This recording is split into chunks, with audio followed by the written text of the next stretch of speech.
What's up, you guys? I'm Dan, this is Frugal Not Cheap, and today we'll review the Coinbase One American Express credit card.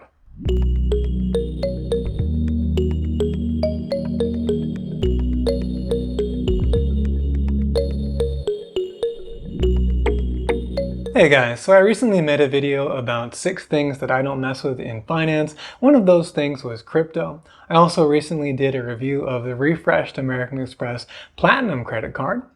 And both of those things come together in today's video, which is a review of the Coinbase One American Express credit card. So if you've never heard of Coinbase, they are the largest US-based cryptocurrency exchange. They became the largest custodian of Bitcoin in 2024, and the firm was founded in 2012 and has over 100 million customers. Coinbase worked with American Express to offer the card that we're reviewing today, which I would essentially classify as a no annual fee cashback travel credit card. The interesting tweak here, though, is that you get your cash back as Bitcoin. So again, this card has no annual fee. Well, kind of, we'll get to that later in the video, but the card itself has no annual fee, and there are also no foreign transaction fees, which make it a good card if you're traveling in that sense. Looking at the cash back, the amount you get is anywhere between 2% to 4%, and again, you do get it as Bitcoin, but I'm just going to use cash back because it's easier. And the amount that you earn on your spend is dependent on how much you have in assets at Coinbase.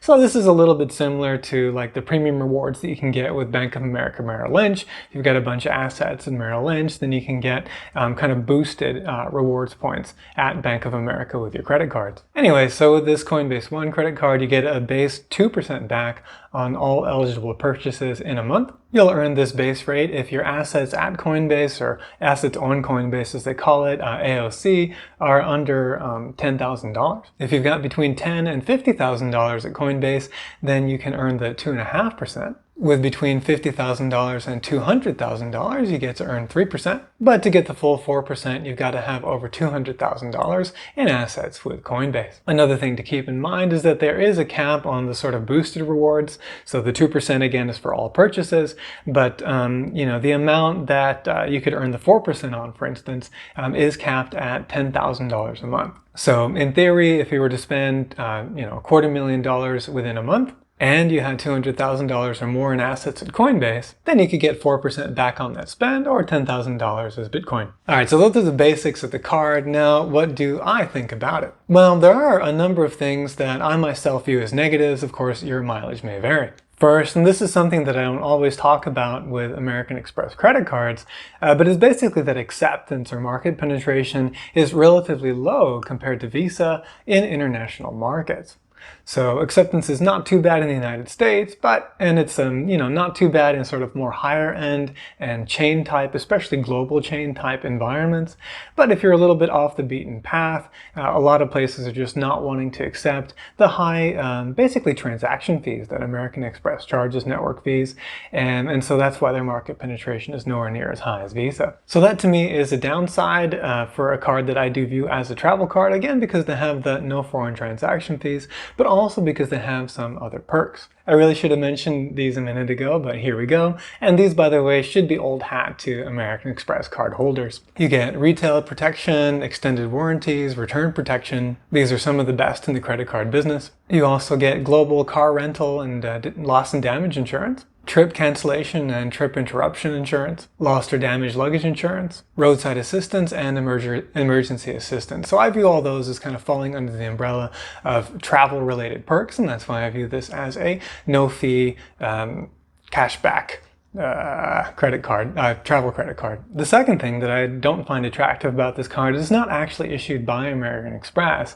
It's issued by First Electronic Bank. Third, while there is no annual fee for the card specifically, it is only available for you and can only be open while you have a Coinbase One membership. This membership costs just shy of $50 a year. This means that if you're in the 2% tier, you'd have to spend $2,500 in the year before you make up that membership fee. Or if you were at the 4% tier, you'd have to spend less, $1,250. Now that's not to say that you might not find benefit in the Coinbase One membership as of itself if you're someone that's on the platform and finds a lot of benefit from it. I'm just saying that if you weren't interested in it, this would be one kind of like cost associated with the card. Fourth, and very importantly for me, as I mentioned at the beginning and as I talked about in my last video, I just don't mess with crypto. I view the entire space as speculation. I don't see any intrinsic value in any of it, and so it's not something that I'm personally interested in owning in any sense. Now, of course, I could get the Bitcoin rewards from having the card, immediately sell the Bitcoin, and then I would have cash. So that's one possibility, but again, to get the most out of this card, I would need to have $200,000 in assets at Coinbase. And that brings me to the fifth point, which is that I do view that there could be some platform risk here for the exchange. Exactly how high that risk is or low that risk might be, I don't really know. They have been around since 2012, but I think it's non-zero and something to keep in mind. If I did view that risk as extremely low though, and I was willing to have $200,000 in assets on Coinbase, then I would still be facing an opportunity cost though, especially someone like me. And again, even with Bitcoin, you don't know, is it going to go up or down? Sure, everyone's going to have different views in the comments about what it's going to do, right? But in my view, we have no crystal ball. And so I would be more likely to hold something like, some kind of a US dollar stable coin and just, keep it steady there. And again, that would represent an opportunity cost because I could be earning around 4% or more at a high yield savings account with that cash. So that'd be about $8,000 a year in lost interest plus the $50 Coinbase One membership fee. One non-crypto alternative would be for me to use the Citi Double Cash card.